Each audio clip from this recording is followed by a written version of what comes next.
မနက်ဖြန်ဆိုရင် Happy New Year လည်းရောက်ပြီဆိုတော့တငယ်ချင်းတွေနဲ့ပဲဖြစ်ဖြစ်မိသားစုတွေနဲ့ပဲဖြစ်ဖြစ်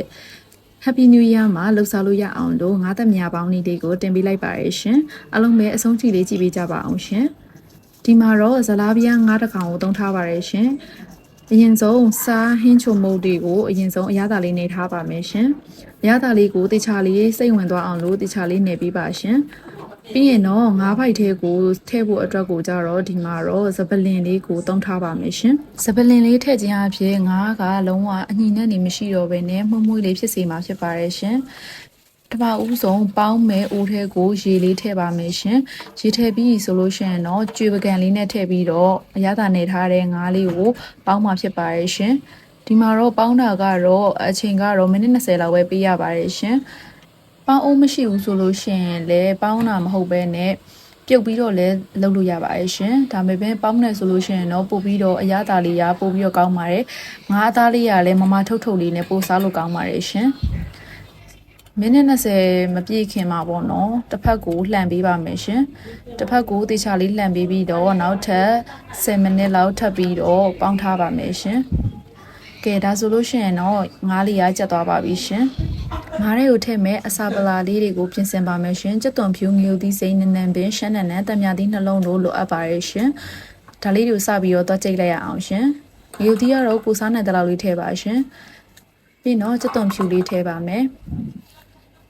ပြီးသွားရင်တော့ရှမ်းနန်းနန်းလေးတွေကိုညှက်ပြီးတော့ထည့်လိုက်ပါမယ်ရှင်ပြီးရင်တော့နန်းနန်းမေလေးတွေကိုလည်းတခြားလေးညှက်ပြီးတော့ထည့်လိုက်ပါမယ်ရှင်ရှမ်းနန်းနန်းနဲ့နန်းနန်းမင်းကလေငါးနဲ့ဆိုရင်တော့အရန်ကိုလိုက်ဖက်ပါရဲ့ရှင်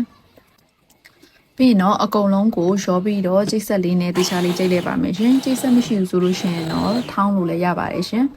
ဒါဆိုလို့ရှိရင်တော့ငါးတဲ့ကိုထည့်မယ်အစာလေးတွေရပါပြီရှင်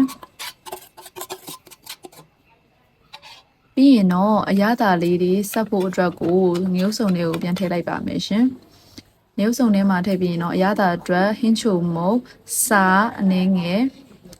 ပြီးတော့ရင်တော့တကြားလေးနည်းနည်းထည့်ပါမယ်ရှင်။ငံအတွက်ကတော့ငံပြားရည်လေးလည်းထပ်ထည့်လိုက်ပါမယ်ရှင်။ဒါကတော့အနည်းများပေါ်မူတည်ပြီးတော့ချိန်ပြီးတော့ထည့်ပေးလို့ရပါတယ်ရှင်။ပြီးရင်တော့တံမြသီးလေးတွေကိုအကုန်လုံးညှစ်လိုက်ပါမယ်။ဒီမှာတော့တံမြသီးကိုနှလုံးသုံးထားပါတယ်ရှင်။ငါးရွယ်စားပေါ်မှာမူတည်ပြီးတော့ကိုအချင်းချင်းလေးစားခြင်းနဲ့ဆိုချင်းချင်းလေးလုပ်လို့ရပါတယ်။ပြီးတော့ခုနပေါင်းထားတဲ့ငါးအရည်လေးနဲ့ထည့်ပြီးတော့ sauce လေးဆက်လိုက်ရင်တော့ရပါပြီရှင်။